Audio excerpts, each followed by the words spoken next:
reiškia labai daug dėl to, kad pirmiausiai mes turim, kaip sakau, savo didįjį brolį krepšinį, kuris visada pasiruošęs mums padėti, yra už nugaros.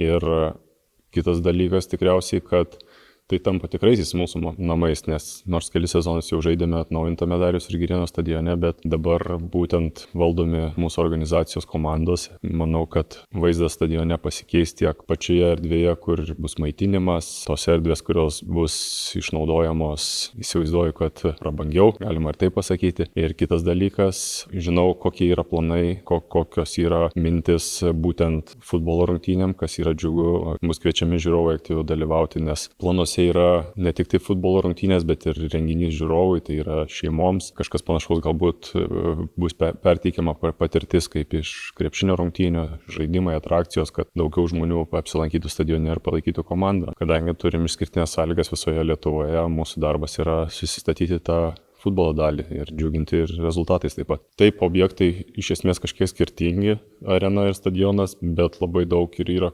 bendra. Tai ta patirtis ilgametė, kur Žalgiris kaip organizacija parodė, kad yra stiprus rinkos lyderis turbūt ne tik Lietuvoje, bet bent jau Baltijos šalyse, tikrai atveria tas galimybės tikėtis, kad ir stadione sulauksim didžiulių pokyčių ir, kaip sakau, vėlgi šitas stadionas atrodys taip, kaip pridera atrodyti naujam stadionui. Ir žaidėjai atvyksta į klubą, rodom stadioną, buvo ir europinės rungtynės. Kokie atsiliepimai iš žaidėjų, kurie atvyksta iš užsienio, galų gale iš europinių klubų, su kuriais jau teko žaisti? Iš tikrųjų labai smagu, kad išgirstam tokius gerus atsiliepimus, nes kartais prieš pasirašant žaidėją, ypač aukštesnio lygio, netvirtai jautiesi, sakydamas apie sąlygas, kurias mes čia turime, kalbant europinių kontekstų, bet tiem žaidėjam tiek iš dabar, sakykime, šiemet iš Skandinavijos atvykusiems, tiek iš kitų šalių. Įspūdis iš tikrųjų jiem yra labai geras ir jie yra nustebę tokių sąlygų, ne tik tai apie stadioną, bet ir apie akademiją, apie ten, kur kasdieną jie treniruojasi. Jie yra sužavėti ir tas ryšys, kaip sakyt, telefonas eina per visą Europą ir skamba, kad Kaunas turi puikias sąlygas ir tai yra puikia vieta žaisti futbolą. Tikimės daug žmonių koncertuose. Kaip žinote, atvažiuoja Čyranas.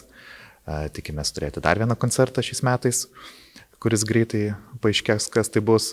Kitos veiklos, tai irgi sportas, bet teniso kortai. O be sporto tai yra ir ofisų nuomai skirtos patalpos, ir restoranas numatytas įrengti. Tai tikrai kviesim visus gyventojus, ne tik sporto renginių metu arba renginių metu. Viena pagrindinių stadiono numatytų veiklų vis tiek yra sporto renginiai. Kokius juos planuojame jau šiais metais? Tai futbolas labai didelę reikšmę sudaro mūsų organizacijos futbolo komanda, Žalgirio futbolo komanda. Tai su jais kalbamės, jie daug nori čia laiko žaisti ir visas dėsim pastangas jiems tai įgyvendinti, padėti ir siekti pergalių.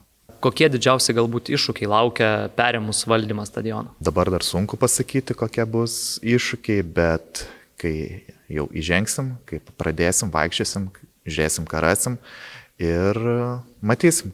Po pirmųjų veiklos metų, ką norėtumėt pasiekti, kad galėtumėt sakyti, kad atėjom, padarėm ir esam patenkinti savo darbais?